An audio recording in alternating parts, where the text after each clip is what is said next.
Hey guys, Stuart Trier here from Marketing Cheat Guides. Today I have on the show Hugo Fernandez from justdigitalinc.com. Hugo, thank you so much for taking the time and joining us here today. Why don't you tell the audience just a little bit about yourself and how you got into marketing?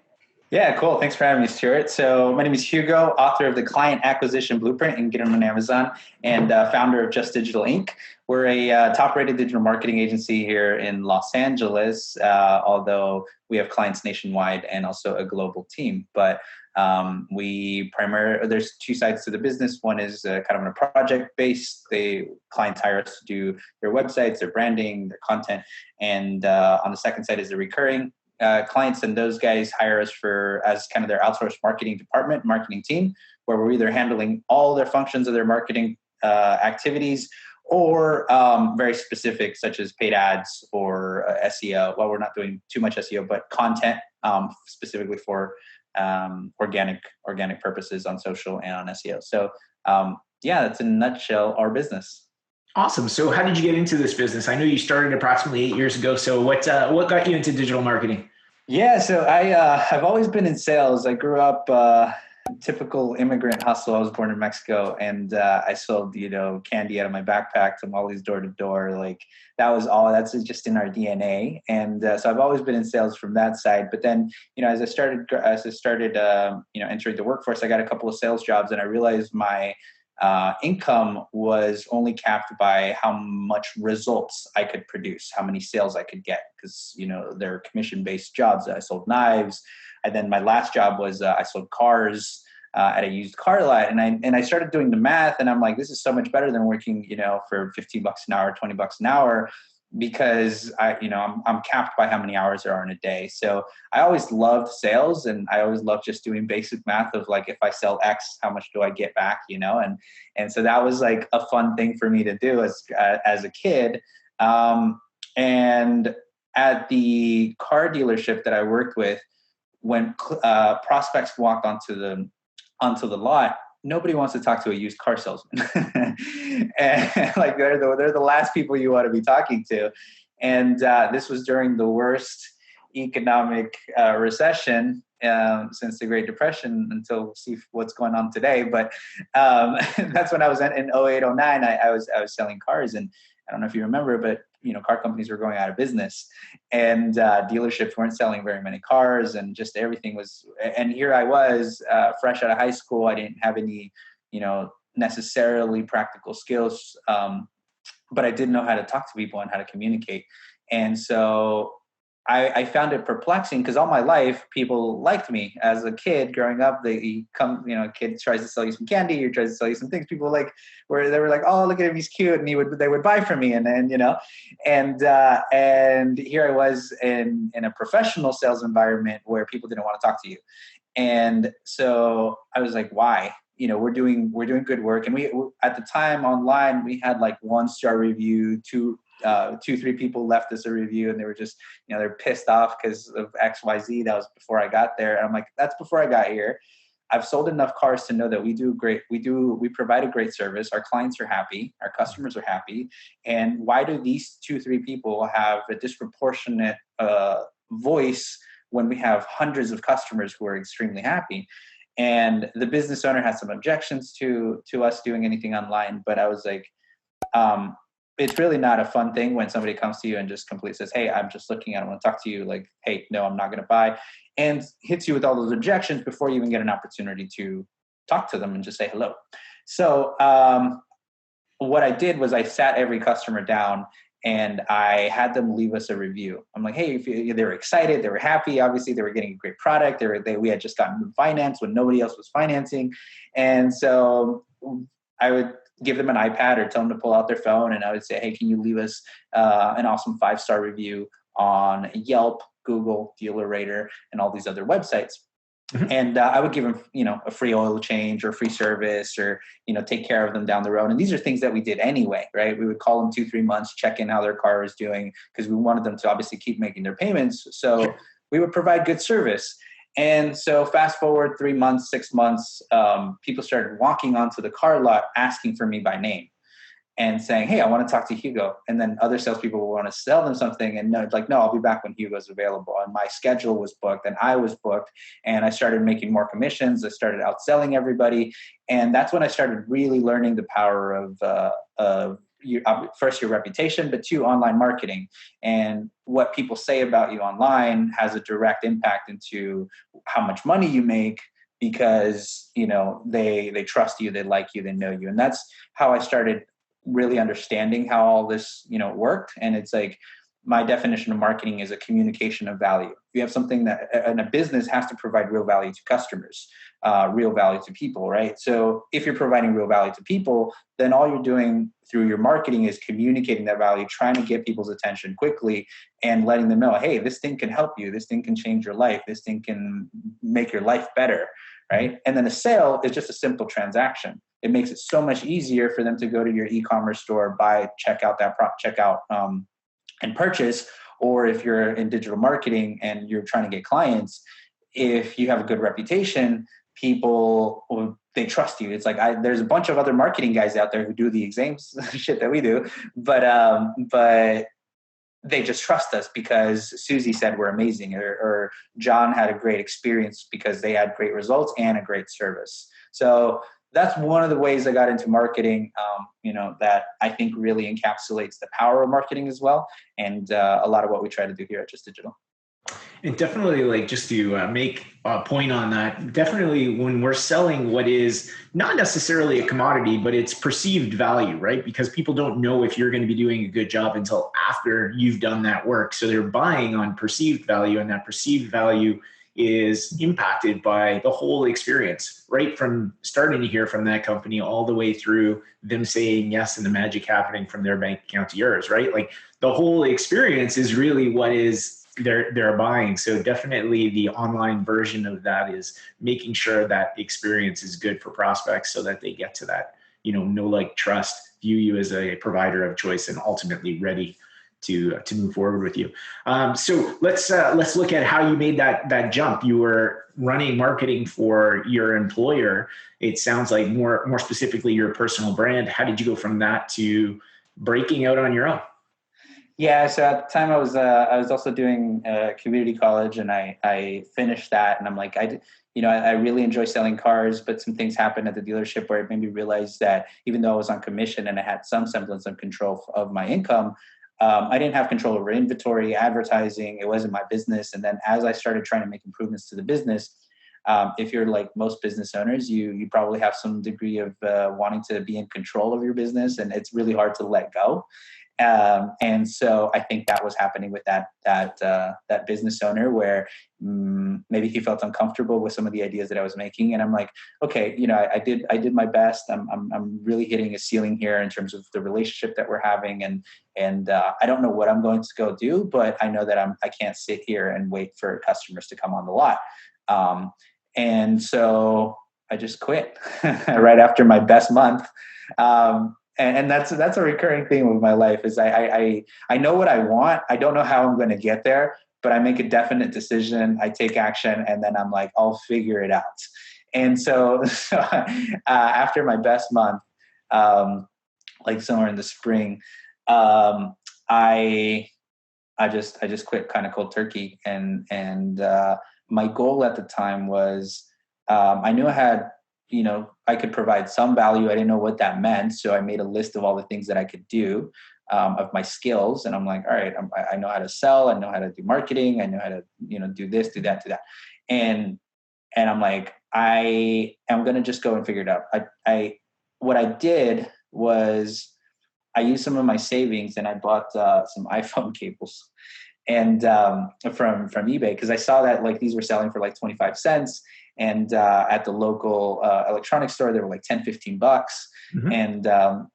And a couple of swap meets were selling it for like $5. And I was like, okay, so if I can get them for 25 cents and I could sell them for $5. And so anyways, I went and bought this. Then I bought some electronics. I bought a bunch of stuff. And what I started doing was what I know how to do best, which is selling and going door to door. And so I literally went door to door to a bunch of businesses trying to sell monitors. And I left some iPhone cables on consignment at the electronics store. There's a whole reason for this story. I said, hey, can I leave this here? I'll come back in a week. If you sell them, we'll split the profit. And he said, sure. I came back a week later. I'm like, did you sell, and to see how he did. And he said, oh, we sold a couple. He gave me a few bucks. And he's like, but I do have a friend who needs some computer help.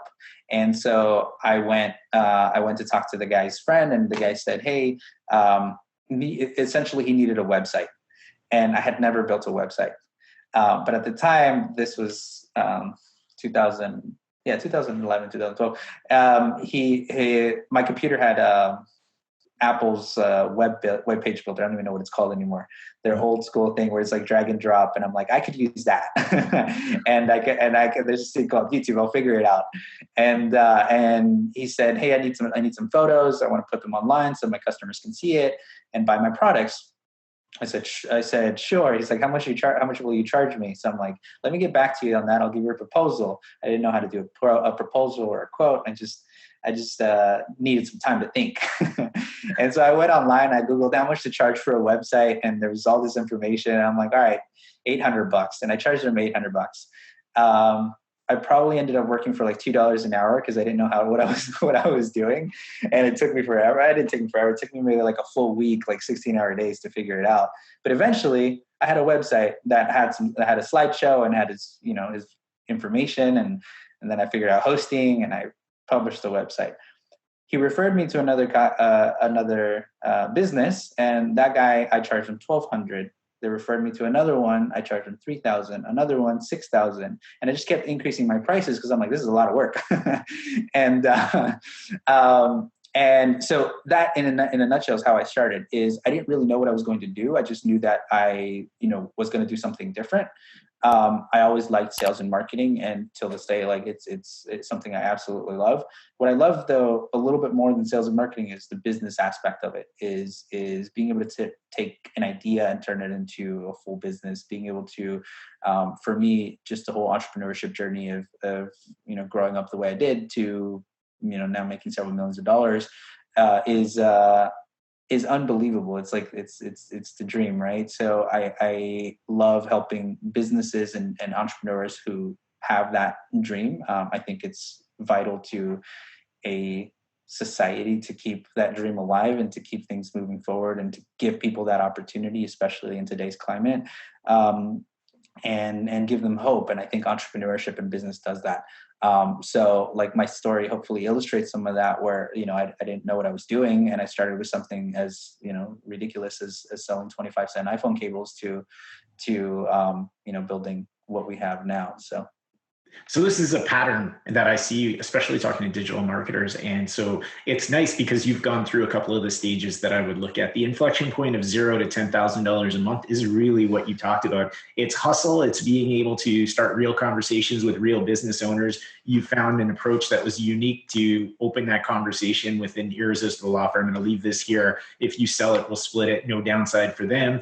You took that and compiled it into, yes, I can solve this problem that you're telling me. Then you went away and figured it out. The most important thing that I think newbie marketers need to hear here is you said yes, you made $2 an hour in terms of what it took you. But then when you went back and sold the next one, you raised the price. And by raising the price, it allowed you to have a greater margin. But more importantly, it allowed you to bring in other people underneath you. You can pay them a living wage where you can have talent doing it. Where most digital marketers stay at 0 to 10,000, they don't raise their price. They get to the point where they're working full time. They can't take on more clients, so they can't move up. So it's really interesting to see, because in that little story, you've given the blueprint on how you go from 0 to 10 and then break through to go from 10 to 30. And it's really raising your prices so that other people can do the work.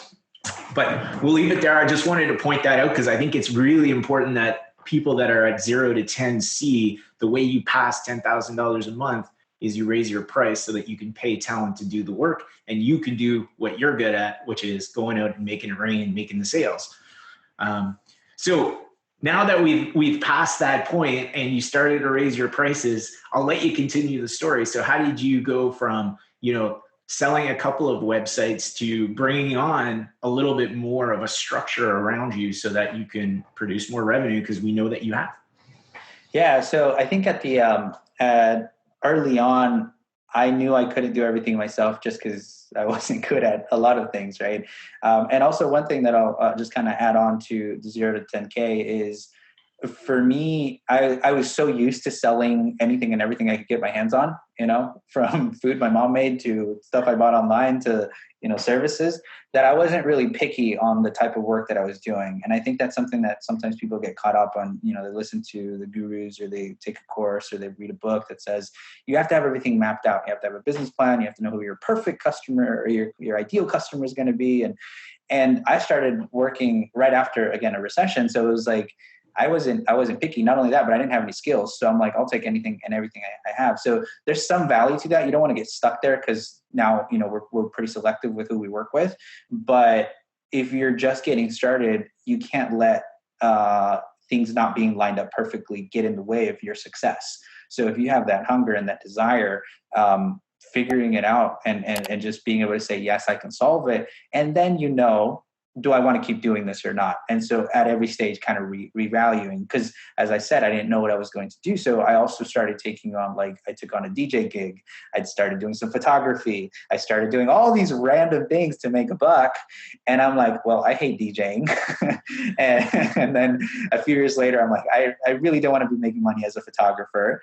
And I really, even now, I'm like, we don't try to sell a website. We get inquiries just because that's an established business.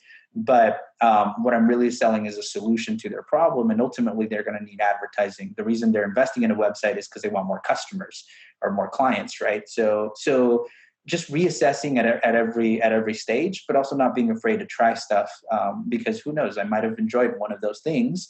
And but what happens also is a lot of people in our industry and marketing, they kind of fall to this career or whatever by accident, like I did, right? And so, but they never make the conscious decision to say, this is what I'm going to build. Like, I'm going to build the greatest advertising agency I can, right? And so I had to really assess that, a few years in, because I was still doing this kind of by accident. And I was like, and that leads me to your question of how did I bring people on, is I wasn't sure what I was building. I was still kind of in that hustle mode. And I had to look at who is the most successful agency out there. So I started looking at, the Ogilvy's of the world, or the big consulting firms, and I'm like, these guys do hundreds of millions, in some cases, billions of dollars in revenue. I'm like, it just blew my mind, because I was used to, talking to guys who were making a few bucks here, a few bucks there. And I'm like, I can actually scale this to that degree. And then I asked myself, do I want to scale it to that degree? And so that's a question that, I think at different stages, it changes. But right now I'm in the stage where it's like, I need to commit all in. And so, but back to how I brought somebody early on, is I was asking myself this question of like, what am I selling? How much am I selling it for? And what am I actually doing? And again, I knew that I couldn't do everything myself. So, I mean, I was fresh out of college. So I was like, had some friends, and they were, looking for work. And I would tell them, hey, come help me. I'll pay you, I don't know, $10 an hour, $12 an hour. And just come help me do stuff. And like, what am I going to help you do? I'm like, I don't know, but just come to my house at 9 a.m. and I'll give you some stuff to do. And I figured, I'm like, okay, I have this client coming in, and even if I go broke, I'm learning how to hire somebody, because at some point I need to hire people. And so, $10-15 an hour was low enough risk. And these are all creatives, photographers, designers, and so forth. And again, we were fresh out of college. So they would come to my house, and, they would just design stuff or, do stuff. And so I started learning, like, I can't just hire people and not have a clear idea of what I need to be doing and what the delivery process looks like. So that forced me to focus on the delivery process and systems and processes and structures, for delivering the product and the services, so that I could give it to that person that I had just hired, who I didn't know what they were going to be doing. Right. So let's say we sold a website. Okay, well, what's the first step? What's the second step, third step, fourth step? I would write that down. I would give that to the friend, and they would start, doing some of that work, calling the customer and saying, hey, we need a hosting account, or, hey, do you like this design? Or, and that's eventually how it started. I started all this in the Seattle area. That's where I grew up, and that's where I started this. 2 years into it, I'm like, asking myself the question of what do I really want, and what's kind of the end goal here. I started looking at advertising agencies, and I realized they were all in, LA, New York, England, Paris, whatever. And so I'm like, what? So I need to move. I need to get out of the Seattle area, Seattle suburbs. And so I moved to LA, packed everything in 2014, and started back up here. And again, same thing. I started by hiring an assistant first, and then eventually designers, developers, and started growing that way. If anything, I think my problem is I hire too many people too fast.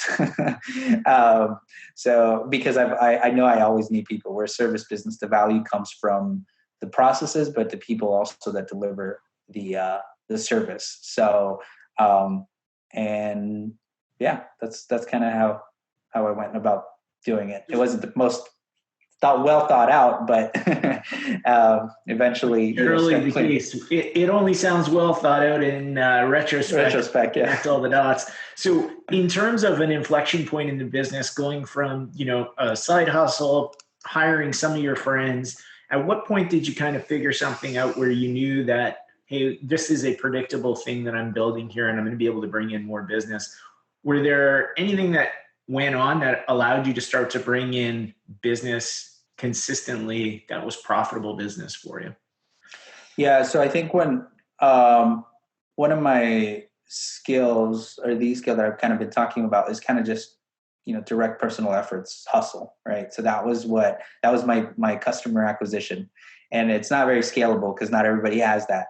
And so I think the me being able to bring in business also kept me smaller than I would have liked, because had I been maybe a little bit lazier, I would have figured out new acquisition channels or new, different things to do to bring in business so that I could focus on the operations. Right. But I just enjoyed it so much that I just, it was hard for me to think about anything else, because I was just in the grind. And so one of the things that happened early on, about the first year when I moved to LA, is, we built out our site, and had somebody help me with who's specialized in SEO. They were kind of teaching me how to do some of that, and I was like, we started getting leads organically from our website and people inquiring about marketing. And we're in LA, and there's you throw a rock that you hit 10 marketing agencies, and there's so many of them. So, but it's like we were still getting leads, and I was like, that's cool, right? So I would jump on the phone, and I would close them. And so that, I think, for me became an aha moment, where it's like, because all this time I was doing the same thing that I was doing, as a kid, and also in the dealership, like, getting local, or getting reviews, and building out our website and doing that kind of stuff. So it took a few years. Well, it took me to rebrand to what's now Just Digital in 2014, 2015, for that to start kind of like really picking up. And so it was first the commitment that I'm building an agency, right? And I need to, that's the business I'm in. I'm not in media production. I'm not in consulting. I'm not, hustling all these other things. I'm building a marketing and advertising agency. Okay. So that was in 2014, 2015. And then as a result, all our marketing kind of got fine-tuned, and we started getting organic leads. And so for me, that was kind of the point where I'm like, okay, what else can I do? So I doubled down on SEO. I started doing paid advertising, and then my direct personal efforts went from going door to door to businesses, or call to call to businesses, went to trying to book speaking engagements and build authority, and ultimately write a book to be able to help more people at scale. So it was still hustle, but it was just directed towards it was still towards something where I could have, I could get on a stage in front of 300 accountants and get 20, 30 clients. Right. And I'm like, that allowed me, that being able to get leads through our website and using our own knowledge to generate leads allowed me to free myself up to be able to do those things that I still enjoy and I can still be engaged in, but at a bigger scale. So that was a big turning point for me, is like, hey, you're not just a salesperson, you're actually building this company. And then, so I started hiring salespeople, and I started hiring marketing people to help me with the different functions that I was doing. Awesome. So, I mean, looking back now, you've kind of gone through these inflection points, growing your business. You talked about adding a little bit of focus, adding some branding, moving up to a more strategic approach in terms of lead generation, still based on hustle, still based on personality and your brand, but less door to door.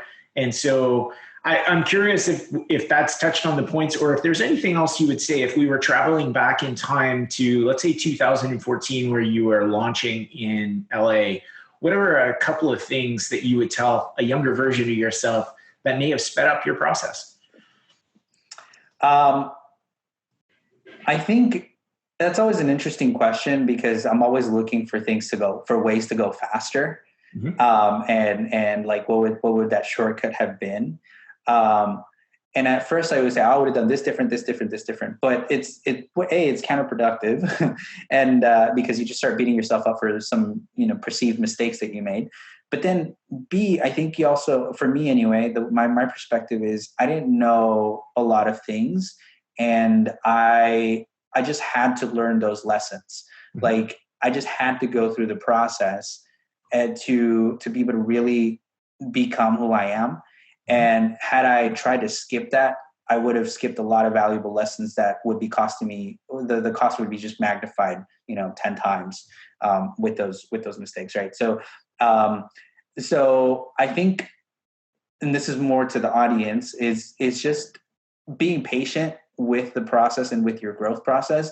Like I used to get frustrated that we were growing 30% year over year, since I started. And I looked back and it's like every year it's going up. But then I listened to, this coach or this video or this thing where it's like, it has to be like exponential and it has to be like, everything has to, I'm just like, and so it made me unsatisfied and unhappy with my 30% growth. And yes, I'm still looking for, to double, quarter over quarter, but like in a service business, that means, either you have an amazing scaled product or you have, the ability to hire a ton of team really, really fast and scale that way. Right. So anyways, I don't know. I don't have a specific answer of like what changed, what I could have done differently to go faster. If anything, just, because I gave it the best I could at the time. Naturally, there's things like, I could have, niched down sooner, or I could have decided, to build an agency right from the get-go, right? Or I could have hired better people, because that's even still to this day. I am a sucker for just giving people opportunity and say, I want to learn digital marketing. So I'm like, all right, cool, you're hired. And so I could have hired more experienced people. I could have, gone to marketing conferences. I don't like going to marketing conferences. So things like that, sure. But I think, those were all lessons that I had to learn so that now I can appreciate somebody when they have really sharp skills and specialized knowledge, and I bring them and I can actually pay them a premium, right, for their knowledge and skills. So, long answer, but it's a short answer is I don't know. Okay, perfect. So tell us a little bit about the book. So it's not every day that I'm interviewing somebody that's written a book. How has that helped in terms of your branding and in terms of your lead generation, your positioning in the market? Yeah, so the book is called The Client Acquisition Blueprint. It's a simple step-by-step blueprint for creating an epic online presence. You can get it on Amazon, and it's really 10 essential keys, 10 keys to an epic online marketing strategy. I started it mostly as a manual for us of like, how do we do what we do and how do we get the results that we get? And so the number one thing that I got from this process and even from having this book is clarity of thought for me. Is I actually got to sit down, while I was Ubering to my meetings and jot down a bunch of notes, on what is it that we were actually doing as a company. And so I wrote it with maybe the marketing director in-house who doesn't have all the skills, right? That's the audience, or the business owner who's been trying to figure out like they've hired agencies, but they just hire them. And then as soon as they stop working, like everything just kind of falls apart. So I really focused on how to create a sustainable marketing campaign, and a sustainable business, really. And so that's the premise of the book. And the first thing that I got from it was, just clarity of thought for me, because then when I went to explain what we were doing, it was faster, it was easier. The second thing that I got is it facilitated me getting on the stages, because there's perceived value, or there's perceived expertise, right? If somebody wrote a book, it's like, you must know what you're talking about, or at least you spent the time and energy writing it, right? And so that was the second thing. And the third thing is, I feel, because I actually wrote it and I actually feel confident in the book, I give it to prospects when I'm trying to close a deal. And I'm like, because at the end of the day, my job is to help as many businesses succeed. And so whether they hire me or not, I still want them to have the knowledge to be able to make better decisions when it comes to their business and their marketing and growth. So I've given that to them. They devour it. It's a 2-hour read maybe. And then they'll come back to me the next pitch meeting and saying, hey, I love this story. Or I love that story. Or I really thought about this, and I want to implement that with you. And so they get inside my head, and they get to really understand how I think and how we think as a company. And so deals just close faster. And those tend to be the bigger projects and the bigger engagements that we have, because they really get it. So that means a lot. And in a perfect world, I would have, everybody read it, because it just makes us working together. They understand the process, and they also see kind of the end goal, rather than, hey, I need you to turn on a magic switch and make leads come in tomorrow. Right. Or if it's just a website project, they focus on things that aren't that important when we're trying to get them conversions or more organic traffic or run paid ads to their site. So those are kind of the three things. One is clarity of thought for me. Two is just positioning, allows them open up doors. And then three is closing deals and bigger deals because they actually read the book. Awesome. What's a challenge you're having today? What's the next challenge you need to break through if you were thinking about your business going from X, whatever X is today, to 1.3X or 2X over the next 12 to 18 months?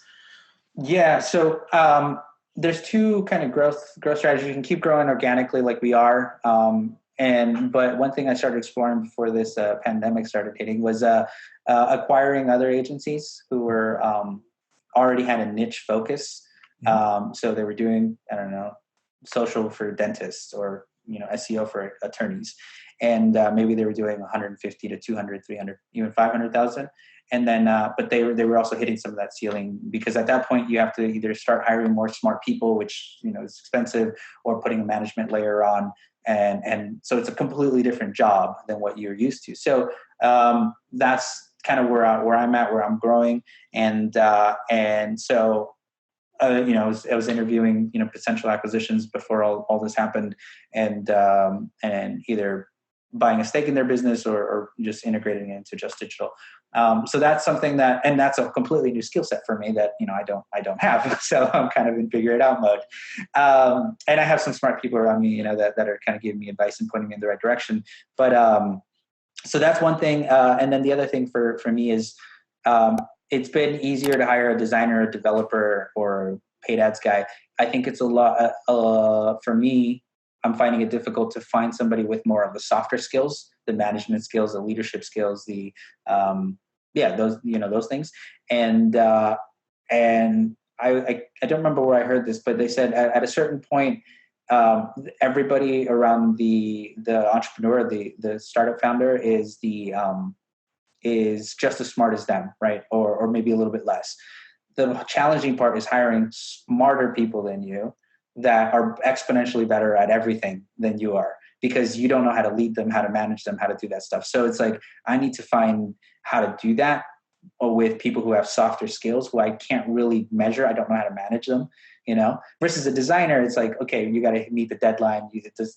I'm good enough to see if it looks good. Paid ads, it's like, are we getting leads? Are we not getting leads? I understand versus somebody who's managing a team of creatives, or, things. I'm kind of a little bit lost there, and that's kind of the next learning phase for me, is how do I keep growing this? Right now, fortunately, the agency doesn't take up too much of my actual work and time. We have good systems, and the team, we have an amazing team delivering. But some of the strategic thinking and also the management is where it really sucks me in, and I need to figure out how to pull myself from that. Awesome. Well, thank you so much for taking the time and joining us today. Guys, if you're still watching this, hit the thumbs up button. Help us share it across YouTube. If you have any comments or questions, make sure to drop them below. Happy to engage with you here on the channel. And thank you so much for taking the time and sharing your experience and how you've scaled up your agency. Thanks, Stuart. Thanks for having me.